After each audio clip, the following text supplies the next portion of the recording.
Hi friends, പുതിയൊരു വീഡിയോയിലേക്ക് എല്ലാവർക്കും സ്വാഗതം. പാറു ഗൗതമിൻ്റെ ഫോണിലേക്ക് വിളിച്ച് നിധിയുമായിട്ട് അങ്ങ് മാറി നിന്ന് സംസാരിക്കുകയാണ്. നിധി, നിൻ ജോലി ചെയ്യുന്ന കമ്പനിയിലെ സൂപ്പർവൈസർ നിന്നെ കാണാൻ വേണ്ടി വന്നിട്ടുണ്ട്. നിനക്കെന്തോ പാർസൽ തരാനാണ് അത്രേ.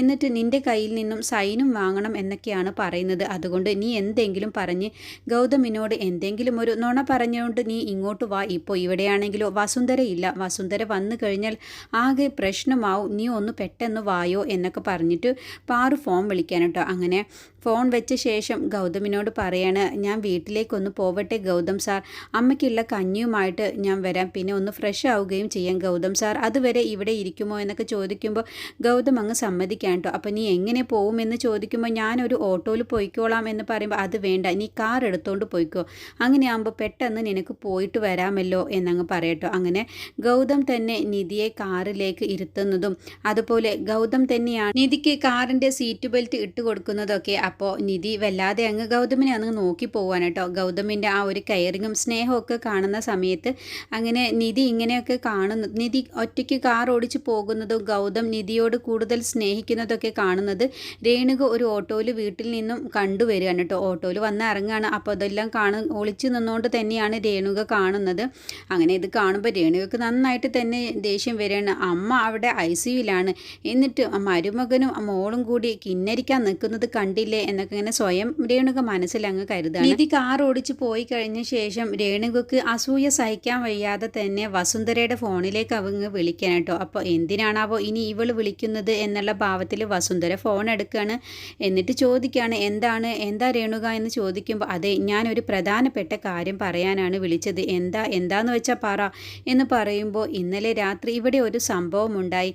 ആ നിധിയുടെ അമ്മയ്ക്ക് സുഖമില്ലാതെ ഹോസ്പിറ്റലിൽ അഡ്മിറ്റ് ആക്കിയിരിക്കുകയാണ്. എന്നിട്ട് നിങ്ങളുടെ മകനും നിധിയും കൂടിയാണ് ഇവിടെ കാവലിരുന്നത്. നിങ്ങളുടെ മകൻ ഹോസ്പിറ്റലിൽ ആ നിധിയുടെ അമ്മയ്ക്ക് വേണ്ടി കൊതുകടിയും കൊണ്ടാണ് ഇവിടെ ഇരുന്നത് എന്നൊക്കെ പറയുമ്പോൾ വസുന്ധരയ്ക്ക് അങ്ങ് ദേഷ്യം കയറേണ്ടോ. വസുന്ധരയ്ക്ക് ഇത്രയ്ക്ക് തരം താന്നോ എൻ്റെ ഗൗതം മോൻ എന്നുള്ള ഭാവത്തിൽ ഇങ്ങനെ സ്വയം പറയാണ്. ഒരിക്കലും ഞാൻ അവനിൽ നിന്നും ഇങ്ങനെയൊന്നും പ്രതീക്ഷിച്ചില്ല. എന്നിട്ട് അവരെവിടെയാന്ന് ചോദിക്കുമ്പോൾ, നിങ്ങളുടെ മകൻ ഇവിടെ തന്നെയുണ്ട്, ഗൗതം ഇവിടെ നിധിയുടെ അമ്മയ്ക്ക് കാവൽ നിൽക്കുകയാണ്. പക്ഷേ നിധി അവിടേക്ക് വന്നിട്ടുണ്ട്, ഒറ്റയ്ക്ക് കാർ ഓടിച്ച്, ഗൗതമിൻ്റെ കാർ ഓടിച്ചിട്ടാണ് അവിടേക്ക് വന്നിട്ടുള്ളത് എന്നൊക്കെ കുറച്ച് എരിപിരി കൂട്ടിയിട്ട് തന്നെയാണ് രേണുക പറഞ്ഞു കൊടുക്കുന്നത്. ആണോ, അവൾ വീട്ടിലേക്ക് വന്നിട്ടുണ്ടോ? എങ്കിൽ എനിക്കൊരു പണിയുണ്ട്, നീ ഫോൺ വെക്ക്, ഞാൻ ഉടനെ തന്നെ വീട്ടിലേക്ക് പോവട്ടെ എന്നും പറഞ്ഞ് വസുന്ധര ഫോണ് കട്ടാക്കിയിട്ട് നേരെ ഗൗതമിൻ്റെ വീട്ടിലേക്ക് അങ്ങ് പോവാണ്ട്. അപ്പോഴത്തേക്കും നിധി അവിടേക്ക് എത്തിയിട്ടുണ്ടാവും. നിധി അപ്പോൾ പാറു ഇങ്ങനെ നിധിയെ കാത്തുകൊണ്ട് തന്നെയാണ് നിൽക്കുന്നത്. മോളെ നിധി, എത്രയും പെട്ടെന്ന് തന്നെ ഈ പാർസൽ വാങ്ങിച്ചേക്ക്, എന്നിട്ട് അവർ പറഞ്ഞ സ്ഥലത്ത് ഒപ്പിട്ടൊക്കെ കൊടുത്ത ശേഷം അവരെ ഇവിടെ നിന്ന് അങ്ങ് പറഞ്ഞയച്ചേക്ക്, അല്ലെങ്കിൽ ഇപ്പോൾ നിധി വസുന്ധര എങ്ങാനും വന്നു കഴിഞ്ഞാൽ ആകെ പ്രശ്നമാവും എന്നൊക്കെ പറയട്ടോ.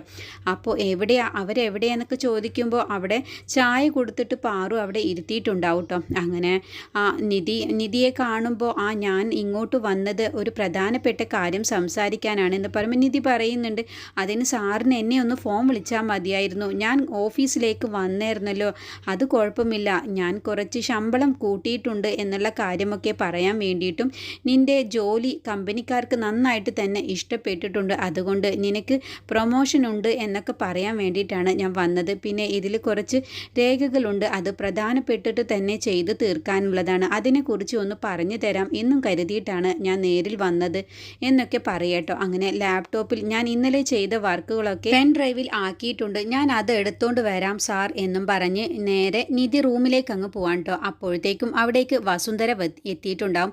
അങ്ങനെ വസുന്ധര വരുന്ന സമയത്ത് ഈ ഒരു സ്റ്റാഫിനെ കാണാണ്. നിധി ജോലി ചെയ്യുന്ന കമ്പനിയിലെ സ്റ്റാഫിനെ കണ്ടതോടുകൂടി വസുന്ധരയ്ക്ക് അങ്ങ് ദേഷ്യം വരികയാണ് കേട്ടോ. നീ ആരോട് ചോദിച്ചിട്ടാടാ ഈ അകത്തേക്ക് കയറിയിരിക്കുന്നത് എന്ന് പറയുമ്പോൾ ആ സ്റ്റാഫും ഒട്ടും തന്നെ വിട്ടുകൊടുക്കില്ല കേട്ടോ. ഇങ്ങനെ മോശമായി സംസാരിക്കാൻ നിങ്ങൾ ആരാണ് ഇവിടുത്തെ എന്ന് ചോദിക്കുകയാണ്. അപ്പോഴത്തേക്കും അവിടേക്ക് ആ വേലക്കാരി അങ്ങ് വരികയാണ് കേട്ടോ. എന്നിട്ട് ഇത് മാഡം ഇത് നിധി മാഡത്തിനെ കാണാൻ വേണ്ടി വന്ന ഓഫീസിലെ സ്റ്റാഫാണ്. നിധി മാഡമോ? നീ എന്നു മുതലാടി അവളെ മാഡം എന്നൊക്കെ വിളിക്കാൻ തുടങ്ങിയത്? അവളെ ഒരിക്കലും മാഡം എന്നൊന്നും നീ വിളിക്കേണ്ട, അവളെ പേര് തന്നെ വിളിച്ചാൽ മതി. ഇവിടെ മാഡം എന്ന് വിളിക്കാനുള്ളവരൊക്കെ ഉണ്ട്, അവരെ മാത്രം നീ മാഡം എന്ന് വിളിച്ചാൽ മതി എന്നങ്ങ് പറഞ്ഞ് ചൂടാവണം കേട്ടോ വേലക്കാരിയോട്. എന്നിട്ട് വേലക്കാരി പറയാണ്, ഇത് നിധി മാഡം വർക്ക് ചെയ്യുന്ന കമ്പനിയിലെ സ്റ്റാഫാണ് എന്നൊക്കെ പറഞ്ഞ് പരിചയപ്പെടുത്തി കൊടുക്കുമ്പോൾ വസുന്ധര ആ വേലക്കാരിയോട് അവിടെ നിന്ന് അങ്ങ് പോവാൻ വേണ്ടി പറയാണ്. എന്നിട്ട് ഓ, അവൾ നിൻ്റെ കമ്പനിയിലാണോ ആരും അറിയാതെ ജോലി ചെയ്യുന്നത്? അതിനെന്താ മാഡം, ഓൺലൈനിലായിട്ടാണ് ജോലി ചെയ്യുന്നത്, വീട്ടിലിരുന്നുകൊണ്ട് തന്നെ ജോലി ചെയ്യാമല്ലോ എന്ന് പറയുമ്പോൾ ആരോട് ചോദിച്ചിട്ടാണ് അവൾ നിൻ്റെ കമ്പനി, അതും നിന്നെ പോലത്തെ ഒരു കൂതറ കമ്പനിയിൽ ജോലി ചെയ്യാൻ അവൾക്ക് അത്രയ്ക്ക് ധൈര്യമോ? അവൾ ഇവിടെ ആരെയും അറിയിച്ചിട്ടില്ല എന്നൊക്കെ പറയുമ്പോൾ മാഡം കുറച്ച് സൂക്ഷിച്ച് സംസാരിക്കണം, ഇങ്ങനെ മോശമായി സംസാരിക്കരുത്. മാഡത്തിൻ്റെ പോലെ തന്നെ അത്രയ്ക്ക് ഒരു വലിയ സ്റ്റാറ്റസ് ഒന്നും ഇല്ലെങ്കിലും ഞങ്ങളും അത്യാവശ്യം നല്ലതുപോലെ കൊണ്ടു നടക്കുന്ന കമ്പനി തന്നെയാണ് ഞങ്ങളുടേത്. ഇങ്ങനെ തരം താഴ്ത്തി സംസാരിക്കാൻ നീ ആരാടാ എന്നോട് ഇങ്ങനെയൊക്കെ സംസാരിക്കാൻ എന്നും പറഞ്ഞ് ആ സ്റ്റാഫിനോട് വളരെ മോശമായിട്ട് തന്നെ വസുന്ധര അങ്ങ് മോശമായി സംസാരിക്കുകയാണ്. അപ്പോൾ ഇത് കേട്ടുകൊണ്ട് തന്നെ നിധി അവിടെ നിന്ന് അങ്ങ് വരികയാണ് കേട്ടോ. അപ്പോൾ എന്താ മാഡം ഇങ്ങനെയൊക്കെ സംസാരിക്കുന്നത് എന്ന് പറയുമ്പോൾ അവിടെ നിധിക്ക് കൊടുക്കാൻ വേണ്ടി കൊണ്ടുവന്ന ആ പാർസലുണ്ടാവും കേട്ടോ. ആ പാർസലിലെ ഫയലുകൾ എല്ലാം തന്നെ വസുന്ധര അങ്ങ് തട്ടിത്തെറിപ്പിക്കുകയാണ്. എന്താണ് മാഡം നിങ്ങൾ ഈ കാണിക്കുന്നത്? നീ ആരോട് ചോദിച്ചിട്ടാണ് ഇയാളെ പോലുള്ള ഒരു കമ്പനിയിൽ ജോലി ചെയ്തത്? ഞങ്ങളുടെ പോലുള്ള വലിയ കമ്പനിക്കാരിവിടെ ഉള്ള സമയത്താണോ നീ ഇത്രയും കൂതറയായിട്ടുള്ള കമ്പനിയിൽ പോയി ജോലി ചെയ്ത്? മാഡം കുറച്ച് മാന്യമായി സംസാരിക്കണം. എനിക്ക് നല്ല ശമ്പളം തരുന്ന ഒരു കമ്പനി തന്നെ. നിനക്ക് ശമ്പളമോ? നീ ഇനി മേലിൽ ഇയാളുടെ കമ്പനിയിൽ ജോലി ചെയ്യാൻ പാടില്ല, ഇറങ്ങിപ്പോടാ ഇവിടുന്ന്, ഇവൾ ഇനി നിൻ്റെ കമ്പനിയിൽ ജോലി ചെയ്യുന്നില്ല എന്നൊക്കെ പറഞ്ഞ് അയാളോട് കുറച്ച് മോശമായി ചൂടായിട്ട് തന്നെയാണ് സംസാരിക്കുന്നത്. അപ്പോൾ നിധി പറയാണ്, സാർ ഒന്ന് അവിടെ ഇരിക്കണം, എനിക്ക് ഈ മാഡത്തിനോട് കുറച്ച് സംസാരിക്കാനുണ്ട് എന്നതിൻ്റെ ശേഷം സാറിന് പോവാമെന്ന് പറഞ്ഞ് ആ സ്റ്റാഫിനെ അവിടെ തന്നെ നിധി അങ്ങ് ഇരുത്താൻ കേട്ടോ. എന്നിട്ട് വസുന്ധരയോട് പറയാണ്, എനിക്ക് മാഡത്തിനോട് കുറച്ച് സംസാരിക്കാനുണ്ട്. വസുന്ധര മാഡം ഒന്ന് അങ്ങോട്ട് വരുമോ? നീ ആരാടി എന്നെ വിളിക്കാൻ? നീ വിളിച്ചോടത്തേക്ക് വരാൻ എനിക്ക് മനസ്സില്ല എന്ന് പറയുമ്പോൾ അങ്ങനെ പറയരുത്, എനിക്ക് അത്യാവശ്യമായിട്ട് മാഡത്തിനോട് ഒരു കാര്യം സംസാരിക്കാനോ, ഒന്ന് വരുമോ? എങ്കിൽ എനിക്ക് നിന്നോടാണ് സംസാരിക്കാനുള്ളത്, ഞാൻ പറയുന്ന സ്ഥലത്തേക്ക് നീ വന്നാൽ മതി എന്നും പറഞ്ഞ് വസുന്ധര നിധിയെയും കൊണ്ട് മാറി അവിടെ നിന്ന് സംസാരിക്കാൻ കേട്ടോ. അപ്പം നിധി പറയണേ, ഞാൻ ആ സ്റ്റാഫിൻ്റെ മുന്നിൽ വെച്ച് മാഡത്തിനെ അപമാനിച്ച് സംസാരിക്കരുത് എന്ന് കരുതിയിട്ടാണ് ഞാൻ ഇങ്ങോട്ട് മാറി നിന്നത്. നിങ്ങൾ വെറുതെ ആ സ്റ്റാഫിനോട് മോശമായി സംസാരിക്കരുത്. എൻ്റെ അനിയനെയും എൻ്റെ അമ്മയെയും നോക്കാൻ വേണ്ടിയിട്ടാണ് ഞാനിങ്ങനെ ഓൺലൈനിലായിട്ട് വീട്ടിലിരുന്ന് ജോലി ചെയ്യുന്നത്. അത് നിങ്ങൾ വെറുതെ മുടക്കാൻ നിൽക്കരുത്. ഞാൻ നിങ്ങൾക്ക് ഒരു ശല്യവും ഞാൻ ചെയ്യുന്നില്ലല്ലോ, എന്നെ വെറുതെ ഉപദ്രവിക്കാൻ നിൽക്കരുത്. നിങ്ങളുടെ യഥാർത്ഥ മുഖം ഞാൻ എല്ലാവരുടെയും മുന്നിൽ വെച്ച് കാണിച്ചു കൊടുക്കണ്ട എന്നുണ്ടെങ്കിൽ നിങ്ങൾ ഞാൻ പറയുന്നത് പോലെ മോശമായി സംസാരിക്കാതെ അവിടെ നിന്ന് എൻ്റെ ജോലി ചെയ്യാൻ സമ്മതിക്കും. നീ എന്താടി എന്നെ ഭീഷണിപ്പെടുത്തുകയാണോ എന്ന് വസുന്ധര ചോദിക്കുമ്പോൾ നിധി പറ, ഞാൻ ഭീഷണിപ്പെടുത്തുകയല്ല, മാഡത്തിനെ ഒന്ന് ഓർമ്മിപ്പിച്ചതാണ്. എൻ്റെ മൊബൈലിലുള്ള വീഡിയോ മാഡത്തിന് ഓർമ്മയില്ല? അയ്യോ നിധി, എന്നെ ഒന്നും ചെയ്യരുത്, എന്നെ എല്ലാവരുടെയും മുന്നിൽ വെച്ച് നീ അപമാനിച്ച് കളയരുത്, എന്നോട് അങ്ങ് ക്ഷമിച്ചേക്ക്, ഇനി ഞാൻ ഇത് ആവർത്തിക്കില്ല, എന്നെ അങ്ങ് വിട്ടേക്ക്. എന്താ അങ്ങനെ പറഞ്ഞാൽ മതിയോ നിധി എന്നങ്ങ് ഒരു കളിയാക്കിയ മട്ടിൽ അങ്ങ് ചോദിക്കാനായിട്ട്. അപ്പം നിധി തന്നെ ആകെ അതിശയിച്ചു പോവാണ്, ഇവരെന്താ ഇങ്ങനെ സംസാരിക്കുന്നത് എന്നുള്ള ഭാവത്തിലോട്ടോ. അങ്ങനെ വസുന്ധര അങ്ങ് പൊട്ടിച്ചിരിക്കാൻ കേട്ടോ. അപ്പോൾ നിധി ആകെ അങ്ങ് അന്തം വിടുകയാണ്. എന്താ ഇവരിത് പറഞ്ഞിട്ട് പോലും ഇവർക്കൊരു പേടിയുമില്ലല്ലോ, എന്താ ഇവരിങ്ങനെയൊക്കെ കാണിക്കുന്നത് എന്നുള്ള ഭാവത്തിൽ നിധി നോക്കുകയാണ്. അപ്പോൾ വസുന്ധര പൊട്ടിച്ചിരിച്ചുകൊണ്ട് തന്നെ പറയണേ, നിൻ്റെ ഫോൺ ആ റൂമിൽ തന്നെയല്ലേ ഉണ്ടായിരുന്നത്, അതിലല്ലേ ആ വീഡിയോ ഉണ്ടായിരുന്നത്, എന്നാൽ ഇപ്പോൾ ആ വീഡിയോ അവിടെ ഉണ്ടാവില്ല, അതൊക്കെ ഞാൻ ആ കറക്റ്റ് സമയത്ത് ഡിലീറ്റ് ചെയ്തിട്ടുണ്ട് എന്നങ്ങ് പറയുമ്പോൾ നിധി തന്നെ ആകങ്ങ് ഞെട്ടിപ്പോവാൻ കേട്ടോ. എന്താ പറഞ്ഞത്? അതേടി, നീ എന്താ ഈ വസുന്ധരയെക്കുറിച്ച് നീ കരുതിയത്? ഞാൻ എന്താ പൊട്ടിയാണെന്ന് നീ കരുതിയോ? ഈ വസുന്ധരയെ നിലക്ക് നിർത്താൻ നിന്നെ കൊണ്ട് ആവില്ല. വസുന്ധര ഈ കളി തുടങ്ങിയിട്ട് ഇന്നും ഇന്നലെയൊന്നും അല്ല, 30 വർഷത്തിൽ അധികമായടി. അതുകൊണ്ട് നീ ഇപ്പോൾ ഇന്നലെ ഉണ്ടായ വിത്താണ്, അതുകൊണ്ട് നീ എന്നോട് കളിക്കാനും എന്നോട് മുട്ടാനും നീ ആയിട്ടില്ല എന്നും പറഞ്ഞ് നിധി അങ്ങ് പരിഹസിച്ചുകൊണ്ട് തന്നെയാണ് കേട്ടോ വസുന്ധര സംസാരിക്കുന്നത്. അത് കേൾക്കുമ്പോൾ നിധി തന്നെ ആകെ അങ്ങ് പേടിക്കാൻ കേട്ടോ. ഇനിയിപ്പോൾ എൻ്റെ കയ്യിലുണ്ടായിരുന്ന ആകെ ഉണ്ടായിരുന്ന ഒരു തുറുപ്പ് ചീട്ടാണ്, അതും ഇവർ അങ്ങ് കളഞ്ഞിട്ടുണ്ടാകുമോ എന്നുള്ള പേടിയിൽ നിധി അത് കേട്ടോണ്ട് നിൽക്കാൻ കേട്ടോ. എന്നിട്ട് വസുന്ധര നേരെ ആ സ്റ്റാഫിൻ്റെ അടുത്തേക്ക് അങ്ങ് ചെല്ലാണ്. നിന്നോടല്ലടാ മര്യാദയ്ക്ക് ഇവിടെ നിന്ന് ഇറങ്ങിപ്പോവാൻ വേണ്ടി പറഞ്ഞത്, നിൻ്റെ കമ്പനിയിൽ ഇനി ഇവൾ വർക്ക് ചെയ്യുന്നില്ല, മര്യാദയ്ക്ക് നീ എവിടെ നിന്ന് ഇറങ്ങിപ്പോയിക്കോ എന്നങ്ങ് പറയുമ്പോൾ ആ സ്റ്റാഫ് നിധിയോട് പറയണേ, നീ തന്നെ തന്നെയല്ലേ പറഞ്ഞത്, എൻ്റെ അമ്മയെയും അനിയനെയും നോക്കാൻ വേണ്ടിയിട്ടാണ് എനിക്ക് ഇങ്ങനെ ഒരു ജോലി. അപ്പോൾ നിനക്ക് നല്ല ശമ്പളവുമല്ലേ തന്നിരുന്നത്, നീ ചെയ്തിരുന്ന ജോലിയാണെങ്കിൽ അതും നല്ലതായിരുന്നു.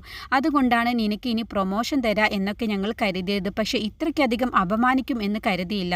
അതുകൊണ്ട് നിധി, ഇനി മുതൽ നിനക്ക് ആ കമ്പനിയിൽ ജോലിയില്ല, സോറി എന്നും പറഞ്ഞ് ആ സ്റ്റാഫ് പിന്നെ അവിടെ നിന്ന് അങ്ങ് ഇറങ്ങി പോവാൻ കേട്ടോ. അപ്പോഴത്തേക്കും അവിടേക്ക് പാറു അങ്ങ് വരികയാണ്. എന്നിട്ട് പാറു പറയാണ്, എന്താണ് വസുന്ധരൻ ഈ കാണിക്കുന്നത്? ഇത്രമാത്രം അധികം നിധിയെ ദ്രോഹിക്കാൻ അവൾ എന്ത് തെറ്റാണ് ചെയ്തത്? നീ എന്തിനാണ് അവളെ ഇങ്ങനെ ഉപദ്രവിക്കുന്നത്? അവളെയും ആരെയും ആശ്രയിക്കാതെ ഇവിടെയുള്ള ഒരു രൂപ പോലും വേണ്ട എന്ന് കരുതിയിട്ടല്ലേ വീട്ടിലിരുന്നുകൊണ്ട് തന്നെ അവൾ ജോലി ചെയ്ത് അവളുടെ അമ്മയെയും അനിയനെയും നോക്കാമെന്ന് വിചാരിച്ചത്? എന്നിട്ടാണോ നീ വീണ്ടും ഇവളെ ഇങ്ങനെ ഉപദ്രവിക്കുന്നത് എന്ന് പറയുമ്പോൾ, ഏട്ടത്തി ഇതിൽ ഇടപെടണ്ട, ഞാനൊരു കാര്യം തീരുമാനിച്ചിട്ടുണ്ടെങ്കിൽ അതിൽ എന്തെങ്കിലും ഒരു കാര്യമുണ്ടാവും എന്ന് ഏട്ടത്തി കേട്ടാൽ മതി. വെറുതെ എൻ്റെ അടുത്ത് സംസാരിക്കാനോ പെരുമാറാനോ വരാൻ നിൽക്കണ്ട, എന്നെ ഭരിക്കാനോ ഒന്നും തന്നെ വരണ്ട എന്നും പറഞ്ഞ് വസുന്ധര പിന്നെ അവിടെ നിന്ന് അങ്ങ് പോവുകയാണ്. എന്നിട്ട് വസുന്ധര കാലും കയറ്റിയിരുന്നോണ്ട് തന്നെ പറയുന്നുണ്ട്, നിന്റെ അമ്മ ആശുപത്രിയിലാണല്ലോ അല്ലേടി, എങ്കിൽ ഇന്ന് നീ പറഞ്ഞത് കേട്ടോ, നിന്റെ അമ്മയെ കാണാൻ പോവാൻ വേണ്ടി നീ പ്രതീക്ഷിക്കേണ്ട. ഇവിടെ നിന്ന് നീ കാലെടുത്ത് കുത്തിയിട്ടുണ്ടെങ്കിൽ ഈ വസുന്ധര ആരാണെന്നുള്ളത് നീ അറിഞ്ഞിരിക്കും. അതുകൊണ്ട് നിന്റെ അമ്മയെ കാണാനോ നിന്റെ അമ്മയ്ക്ക് കഞ്ഞി കൊടുക്കാനോ ഒന്നും തന്നെ പോവാൻ ഞാൻ ഇവിടുന്ന് സമ്മതിക്കില്ല. എൻ്റെ അനുവാദമില്ലാതെ നീ ഇവിടുന്ന് പോയി കഴിഞ്ഞാൽ നിനക്കുള്ളത് വഴിയെ വരും എന്നൊക്കെ പറഞ്ഞ് ഭീഷണിപ്പെടുത്തിയിട്ട് വസുന്ധര പിന്നെ അവിടെ നിന്ന് അങ്ങ് പോവാൻ കേട്ടോ. അങ്ങനെ നിധി ആകെ അങ്ങ് പൊട്ടിക്കരയാണ്. റൂമിൽ പോയിട്ട് അങ്ങ് പൊട്ടിക്കരയുമ്പോൾ പാറു ചെന്ന് സമാധാനിപ്പിക്കുന്നുണ്ട്. നീ വിഷമിക്കല്ലേ, ഞാൻ ഒന്ന് സംസാരിക്കട്ടെ, വസുന്ധരയോട് ഞാനും കൂടി ഒന്ന് സംസാരിക്കാം. അമ്മ സംസാരിച്ചിട്ടൊന്നും ഒരു കാര്യവുമില്ല, അവർ അങ്ങനെ ഒരു സ്ത്രീയാണ്, അവർ വിചാരിച്ച കാര്യം തന്നെയാണ് നടക്കുക. എന്നാലും ഞാനൊന്ന് സംസാരിക്കട്ടെ. അവളെ ഇനി ഇങ്ങനെ വിട്ടാൽ പറ്റില്ല. 30 വർഷത്തോളമായി എന്നെ അനുഭവിപ്പിക്കുന്നത് പോലെ തന്നെ, എന്നെ ഭരിച്ചതുപോലെ തന്നെ നിന്നെയും അവൾ അടക്കി ഭരിക്കാമെന്നാണ് കരുതിയിട്ടുള്ളത്. അത് തെറ്റാണ്. ഇനി ഞാൻ മിണ്ടാതിരിക്കില്ല. അവളോട് സംസാരിക്കാതെ ഇനി എനിക്ക് സമാധാനം ഉണ്ടാകില്ല എന്ന് പാറു ദേഷ്യത്തോടു കൂടി തന്നെ വസുന്ധരയോട് സംസാരിക്കാൻ അവിടെ നിന്ന് അങ്ങ് പോവാണ്ട്. ആ സമയത്തൊക്കെ നിധി പൊട്ടിക്കരയാണ്. എൻ്റെ അമ്മ ICUലായിട്ട് പോലും എനിക്കിനി അവിടേക്ക് പോകാൻ കഴിയില്ല എന്നുള്ള ആ ഒരു ദുഃഖം നിധിയുടെ മനസ്സിലുണ്ടാവും കേട്ടോ. അങ്ങനെ വസുന്ധരയുടെ അടുത്തേക്ക് പാറു അങ്ങ് ദേഷ്യത്തോട് കൂടിയിട്ട് അങ്ങ് ചെല്ലണം കേട്ടോ. വസുന്ധരയോട് സംസാരിക്കണം എന്നുള്ള ഭാവത്തിലാണ് പാറു അവിടേക്ക് ചെല്ലുന്നത്. അങ്ങനെ പാറു വരുന്നതിൻ്റെ മുന്നേ തന്നെ വസുന്ധര രേണുവയ്ക്ക് വിളിച്ച് പറഞ്ഞിട്ടുണ്ടാവും, ഇനി നിധി അവിടേക്ക് വരില്ല, നിധിക്ക് കൊടുക്കാനുള്ളതൊക്കെ കണക്കിന് ഞാൻ കൊടുത്തിട്ടുണ്ട്, അവളുടെ ജോലിയും ഞാൻ തെറിപ്പിച്ചിട്ടുണ്ട് എന്നൊക്കെ പറയാണ് കേട്ടോ രേണുകയോട്. അപ്പോൾ അത് കേൾക്കുമ്പോൾ രേണുവയ്ക്ക് നല്ല സന്തോഷമാവാണ്. അവളുടെ അമ്മയെ കാണാൻ വേണ്ടി ഇനി അവൾക്ക് ഹോസ്പിറ്റലിലേക്ക് വരാനും പറ്റില്ല. ഇനി അവളുടെ അനിയനെയും അമ്മയും അവൾ എങ്ങനെ നോക്കും? അവൾ സ്വന്തം കാലിൽ നിന്നുകൊണ്ട് തന്നെ ഇനിയും ജോലി ചെയ്ത് അവരെയൊക്കെ നോക്കാമെന്നാണ് കരുതിയത്. പക്ഷേ ഇനി വസുന്ധര മേഡം ഒരു കലക്കിയിട്ടുണ്ടല്ലോ എന്നുള്ള സന്തോഷത്തിൽ രേണുക പിന്നെ ഫോൺ അങ്ങ് വെക്കാൻ കേട്ടോ. അങ്ങനെ രേണുകയോട് വസുന്ധര പറയുന്നുണ്ട്, നീ ഒരു കാര്യം ചെയ്യും, എത്രയും പെട്ടെന്ന് ഗൗതമിനെ വീട്ടിലേക്ക് പറഞ്ഞയക്ക്, അതിന് നീ എന്താന്ന് വെച്ചാൽ അവനോട് സംസാരിച്ചോ എന്നും പറഞ്ഞിട്ടാണ് കേട്ടോ ഫോൺ വെക്കുന്നത്. അങ്ങനെ രേണുക നേരെ ഗൗതമിൻ്റെ അടുത്തേക്ക് അങ്ങ് ചെല്ലാണ്. എന്നിട്ട് ഗൗതമിനോട്, ഗൗതം മോനെ എന്നങ്ങ് പറഞ്ഞ്, നിങ്ങളെ എനിക്ക് കാണുന്നത് തന്നെ കലിപ്പാണ്, എന്തിനാണ് നിങ്ങൾ എൻ്റെ അടുത്തേക്ക് വന്നത്? എന്നോട് സംസാരിക്കേണ്ട, നിങ്ങളൊരു വൃത്തികെട്ട സ്ത്രീയാണ്, എന്തെല്ലാം തരം കൂതറകളാണ് നിങ്ങൾ നിധിയുമായിട്ട് ചെയ്തത്. നിധിയുടെ അനിയനെ നിങ്ങൾ സ്റ്റേഷനിൽ വരെ പോലീസ് കസ്റ്റഡിയിലാക്കാൻ വരെ നോക്കി, അവൻ്റെ ഭാവി അങ്ങ് ഇല്ലാതായേനെ, നിങ്ങൾ ഇത്രയ്ക്ക് വൃത്തികെട്ട സ്ത്രീയാണോ എന്നൊക്കെ പറഞ്ഞ് ഗൗതം ഒരുപാട് അങ്ങ് രേണുകയെ പറയാൻ കേട്ടോ. അങ്ങനെ രേണുകക്ക് ഒരക്ഷരം പോലും മിണ്ടാനാവാതെ രേണുക ആകെ അങ്ങ് പതറി പോവാൻ കേട്ടോ. ഗൗതമിൻ്റെ ഈ ചൂടാവലൊക്കെ കാണുന്ന സമയത്ത് അപ്പോഴത്തേക്കും അവിടേക്ക് നിഖിലും അമ്മാവൻ അശോകനും കൂടി അങ്ങ് വരികയാണ്. അപ്പോൾ അവരുടെയൊക്കെ മുന്നിൽ വെച്ച് ഗൗതം വീണ്ടും രേണുകയോട് ചൂടായി സംസാരിക്കാണ്ടോ. അല്ല, നിങ്ങളുടെ മകളെ കൊണ്ട് എന്നെ കല്യാണം കഴിപ്പിക്കാൻ വേണ്ടി നോക്കിയില്ലേ? ആ സമയത്ത് നിങ്ങൾ എന്നോടൊരു വലിയ നുണ പറഞ്ഞല്ലോ, നിങ്ങൾക്ക് ക്യാൻസർ ആണെന്ന്. എന്തായി ഇപ്പോൾ ആ ക്യാൻസറിൻ്റെ അവസ്ഥ? ഇപ്പോൾ നിങ്ങളുടെ അസുഖം മാറിയോ എന്നങ്ങ് ചോദിക്കും. ഉണ്ടാക്കിയിട്ട് തന്നെ രേണുക ഒന്നങ്ങ് ചുമക്കേണ്ട, മതി അഭിനയിക്കേണ്ട, എനിക്കറിയാം നിങ്ങൾ ഇതല്ല ഇതിലപ്പുറവും നിങ്ങൾ പറയും. നിങ്ങൾ വിചാരിച്ച കാര്യങ്ങൾ നടക്കാൻ വേണ്ടി നിങ്ങൾ ഏത് തരം വേലയും കെട്ടുമെന്ന് എനിക്കറിയാം എന്നങ്ങ് പറയുമ്പോൾ അശോകൻ ചോദിക്കുക, എന്താ ഗൗതം നീ പറഞ്ഞത്? ഇവൾക്ക് ക്യാൻസർ ആണെന്ന് നിന്നോട് പറഞ്ഞു?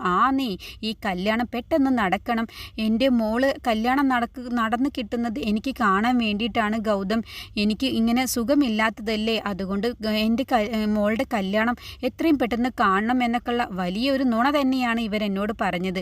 ക്യാൻസറാണ് എന്നൊക്കെ പറഞ്ഞ് എന്നെ അങ്ങ് വിശ്വസിപ്പിച്ചു എന്നങ്ങ് പറയുമ്പോൾ അശോകന് നല്ല ദേഷ്യം വരും കേട്ടോ. ഇത്രയും വൃത്തികെട്ടവളാണോ നീ? ഇങ്ങനെ ഒരു അസുഖമാണോ നീ? ഇങ്ങനെ ഒരു കല്യാണം നടത്താൻ വേണ്ടിയിട്ട് ഇങ്ങനെയൊക്കെയാണോ ഈ പറയുന്നത് എന്നും പറഞ്ഞ് അശോകനും രേണുകയോട് അങ്ങ് ചൂടായി സംസാരിക്കുകയാണ് കേട്ടോ. അങ്ങനെ രേണുകൾക്ക് ഒന്നും പറയാനാവാതെ തല താഴ്ത്തിയിട്ട് തന്നെ നിൽക്കുകയാണ്. അപ്പോൾ ഗൗതം ചോദിക്കുന്നുണ്ട്, അമ്മാവതി എങ്ങനെയാണ് ഇത്രയും കാലം ഇവരെ കൂടെ ജീവിച്ചത് എന്ന് ചോദിക്കുമ്പോൾ അശോകൻ പറയാണ്, അത് തന്നെയാണ് എല്ലാവരും എന്നോട് ചോദിക്കുന്ന ചോദ്യം, ഇവളുടെ കൂടെ ഇത്രയും കാലം ഞാൻ എങ്ങനെയാണ് ജീവിച്ചത് എന്നുള്ളത് എന്നൊക്കെ നിരാശയോട് കൂടി തന്നെയാണ്, നല്ല സങ്കടത്തോടു കൂടി തന്നെ ഗൗതമിനോട് അശോകൻ പറയാൻ കേട്ടോ. അങ്ങനെ പാറു ആണെങ്കിലോ ഈ സമയത്ത് വസുന്ധരയുടെ റൂമിലേക്ക് സംസാരിക്കണം എന്നുള്ള ദേഷ്യത്തോടു കൂടി തന്നെ അങ്ങ് ചെല്ലുകയാണ് കേട്ടോ. അപ്പോൾ വസുന്ധര ചോദിക്കുന്നു, എന്താ നിങ്ങൾക്ക് വേണ്ടത് എന്നങ്ങ് ചോദിക്കുകയാണ്.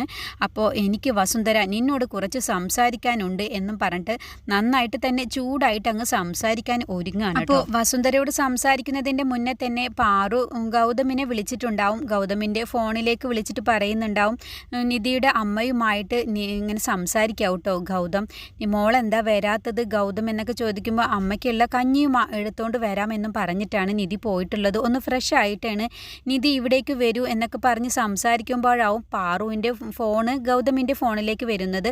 അപ്പോൾ എന്താ അമ്മ എന്നൊക്കെ ചോദിക്കുമ്പോൾ, മോനെ എത്രയും പെട്ടെന്ന് നീ വീട്ടിലേക്കൊന്ന് വാ, ഇവിടെ ചെറിയൊരു പ്രശ്നം ഉണ്ടായിട്ടുണ്ട്. എന്താ അമ്മ, എന്താന്ന് വെച്ചാൽ ഫോണിലൂടെ പറയാൻ പറ്റില്ല. വസുന്ധര നിധിയോട് കുറച്ച് ദേഷ്യപ്പെട്ട് സംസാരിച്ചിട്ടുണ്ട്.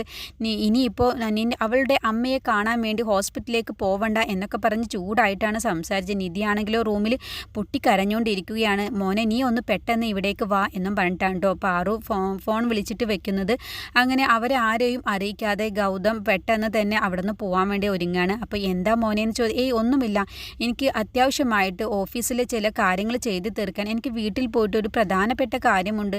അപ്പോൾ നിധി ഇവിടേക്ക് വരും അമ്മേ, ഞാനൊന്ന് പോവട്ടെ എന്നും കണ്ട് ഗൗതം കുറച്ച് നുണ പറഞ്ഞിട്ട് നേരെ ഹോസ്പിറ്റലിൽ നിന്നങ്ങ് ഇറങ്ങാൻ കേട്ടോ. അപ്പോൾ രേണുക മനസ്സിൽ ചിന്തിക്കുന്നുണ്ട്, അവിടെ വസുന്ധര മേഡം നന്നായിട്ട് തന്നെ നിൻ്റെ ഭാര്യ നിധിക്കുള്ളത് കൊടുത്തിട്ടുണ്ട്, അതുകൊണ്ടാണ് അപ്പോൾ ഇവരെ അറിയിക്കാതിരിക്കാനാണ് അല്ലേ നീ ഇങ്ങനെയൊക്കെ നുണ പറഞ്ഞു പോകുന്നത്. എന്നാൽ നിൻ്റെ അമ്മായിയമ്മയോട് ആരുമില്ലാത്ത സമയത്ത് ഞാൻ ഇതിനെക്കുറിച്ച് പറയും, എന്നിട്ട് നിൻ്റെ അമ്മായിയമ്മയുടെ അസുഖം അങ്ങ് കൂട്ടിപ്പിക്കും ഞാൻ. കണ്ടോ, അവളുടെ ശ്വാസം മുട്ടൊക്കെ കൂട്ടി അവൾക്ക് നീ തീരെ വയ്യാത്ത അവസ്ഥയിൽ എത്തിക്കും ഞാൻ എന്നുള്ള ദുഷ്ടചിന്തോടുക്കനെ ആവട്ടോ രേണുക അവിടെ നിൽക്കുന്നത്. അങ്ങനെയുള്ളൊരു എപ്പിസോഡാണ് കേട്ടോ വരാനിരിക്കുന്നത്.